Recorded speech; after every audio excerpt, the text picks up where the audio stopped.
Chances are you've seen fractals before. However, you have probably only seen these, self-similar fractals. Fractals are a much larger concept and encompass any shape with infinite resolution, meaning that no matter how far you zoom in on them, they have more and more details. This infinite roughness idea of fractals was motivated by Benoit Mandelbrot's desire to model nature.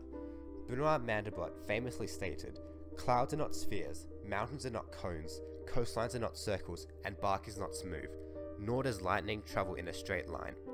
Fractals allow complex and seemingly patternless systems to be represented. A great example of this is the Mandelbrot set. This small formula creates this complex and intricate shape with an infinite amount of detail. When demonstrating a fractal on a computer screen, complex numbers are often used, as each pixel on the screen can correspond to one and only one complex number, with the x position corresponding to the real part of the complex number and the y position corresponding to the imaginary part. Rotations, scaling, and translation can also be described as simple complex arithmetic. This makes things more convenient.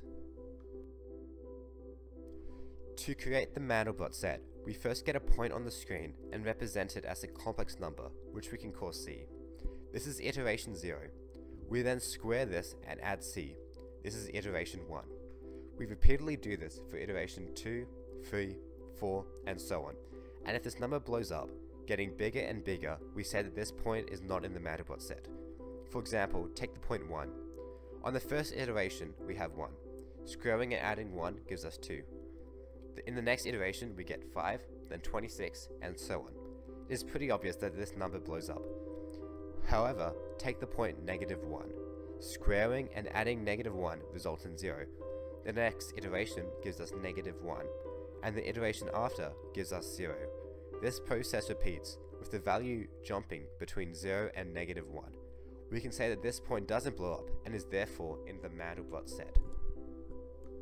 Of course, before we do this for every pixel, there are two problems. The first one is, how are we supposed to tell whether a point diverges? We can't just keep computing iteration after iteration until we reach infinity. To fix this, a barrier is used, a circle with radius 2. If a point goes outside of this barrier, it can be assumed that this point will diverge.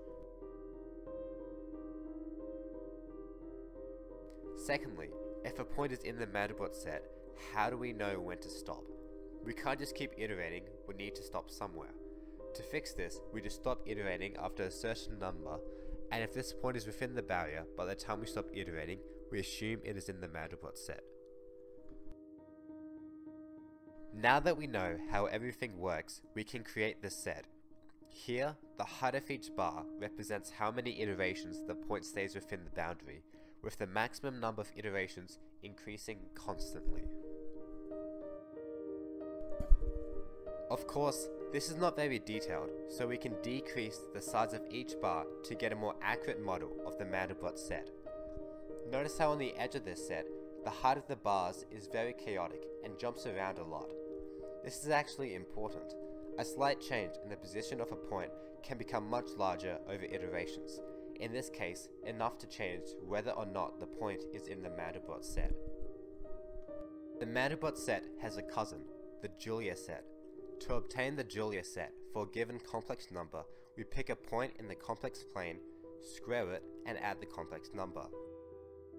We do this over and over again and see if this blows up or stays bounded. If this stays bounded, we say it is a part of the filled Julia set. The Mandelbrot set and this Julia set are more connected than they seem. The Mandelbrot set gives details about the shape of the corresponding Julia set.